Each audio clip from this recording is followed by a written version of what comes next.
Hi friends, రైతన్న ఛానల్కు స్వాగతం. తెలంగాణ రైతులకు సాయం 10,000 రూపాయలు ఖాతాలోకి జమ చేయబడింది. అదేందనేది వీడియోలో తెలుసుకుందాం. ఇప్పటి వరకు మన ఛానల్ని సబ్స్క్రైబ్ చేయకపోతే సబ్స్క్రైబ్ చేయండి, లైక్ చేయండి, షేర్ చేయండి, కామెంట్ చేయండి. తెలంగాణ రాష్ట్ర వ్యాప్తంగా ఇటీవల కురిసిన అకాల వర్షం కారణంగా చాలామంది రైతులకు పంట నష్టాన్ని చవిచూశారు. బత్తాయి, నిమ్మ, మామిడి వంటి పంటలు తీవ్ర నష్టపోగా వరి ధాన్యం పొలాల్లోనే మొలకలు రావడం జరిగింది. ఈ దుస్థితి స్పందించిన రేవంత్ రెడ్డి ప్రభుత్వం బాధిత రైతులకు ఆదుకునేందుకు నడుం బిగించింది. ప్రతిపక్ష నేత కేసీఆర్ కూడా శక్తిస్థాయిలో పంటల పరిశీలన చేసి రైతు బంధు సాయం అందించాలని కోరారు.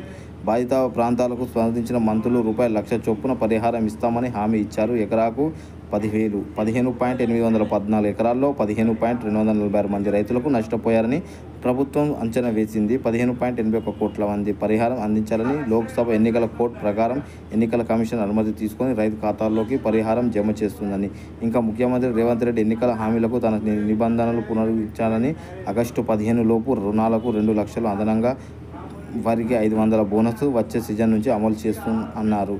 భారత రాష్ట్ర సమితి అధినేత కె. చంద్రశేఖరరావు స్పందిస్తూ ప్రాజెక్టుల నుంచి నీటి విడుదల కేసీఆర్ కృషి కారణమని, కాంగ్రెస్ ప్రభుత్వం నీళ్లతో రాజకీయాలు చేస్తుందని ఆరోపించారు. నీటి కష్టాలు, కరెంటు కోతలకు కాంగ్రెస్ కారణమని ఆరోపిస్తూ ముఖ్యమంత్రి రాజీనామా చేయాలని పిలుపునిచ్చారు. రాబోయే రోజుల్లో రైతు హక్కుల కోసం ఉద్యమం చేస్తామని కేసీఆర్ హామీ ఇవ్వడం జరిగింది. ఇప్పటి వరకు మన ఛానల్ని సబ్స్క్రైబ్ చేయకపోతే సబ్స్క్రైబ్ చేయండి, లైక్ చేయండి, షేర్ చేయండి, కామెంట్ చేయండి. జై జవాన్, జై కిసాన్, జై భారత్.